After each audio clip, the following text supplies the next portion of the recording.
இந்த படத்தின் மூலம் கஞ்சா கருப்பு, சிசர் மனோகரை எல்லாம் கூட தேவலாம் ஆக்குகிறார் வடிவேலு.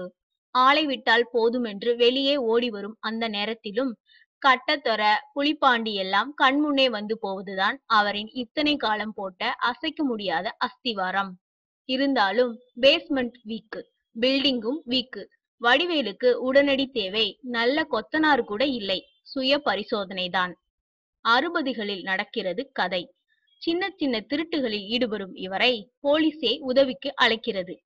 சிகரெட் கடத்தலில் ஈடுபடும் அந்த கொலைக்காரர்களின் கூட்டத்தில் எலி போல நுழைவது, வேவு பார்ப்பது, அதை அப்படியே போலீசுக்கு போட்டு காட்டுவதுதான் வடிவேலுவிற்கு இடப்படும் பணி.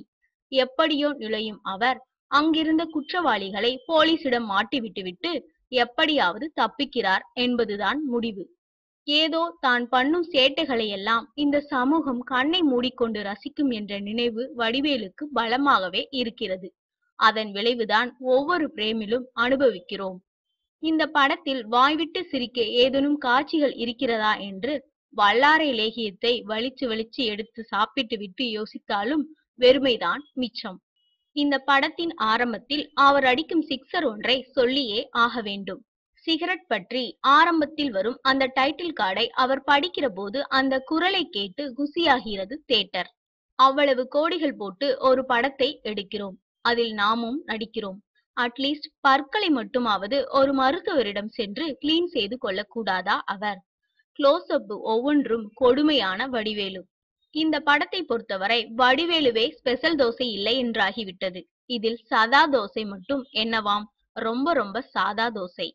முன்பெல்லாம் வடிவேலுவின் நகைச்சுவை படையில் விதவிதமாக வந்து கலக்கும் பலரில் சிலரை தவிர யாருமே இந்த படத்தில் இல்லை. அதையெல்லாம் பெரும் குறையாகவே உணர முடிகிறது. மருந்துக்கு கூட கேமராவை மற்றவர்கள் பக்கம் திருப்பிவிடக் கூடாது என்பதில் கவனமாக இருக்கும் வடிவேலு எல்லா காட்சிகளிலுமே தான் இருக்கும்படி கவனித்துக் கொண்டிருக்கிறார். இசை வித்யாசாகர், பின்னணி இசையில் படுத்தி எடுக்கிறார். அதற்காக முன்னணி இசை எப்படி என்று மட்டுமே கேட்டுவிடாதீர்கள். நல்ல வேளை இந்தியிலிருந்து மேரே ஹப் நகி பாடலை ரைட்ஸ் வாங்கி உள்ளே விற்றிருக்கிறார்கள், தப்பித்தோம். அதில் மட்டும் வடிவேலுவின் பெர்ஃபார்மன்ஸ் ரகளை. ஒளிப்பதிவாளர் பால் லிவிங்ஸ்டனின் லைட்டிங் பிரமாதம். 60களை கண்முன் கொண்டு வருவதில் பலத்த சிக்கல்கள் இருந்தாலும் முடிந்தவரை வென்றிருக்கிறார் டைரக்டர். பட்டாபட்டி என்ற அருமையான நகைச்சுவை படத்தை இயக்கியவர் யுவராஜ் தயாளன். இவ்வளவு சுமாரான படத்தையும் அவர்தான் இயக்கியிருக்கிறார் என்றால் நம்ப முடியவில்லை. மொத்தத்தில் எலி எங்கெங்கோ ஓடுகிறது, புரியவில்லை.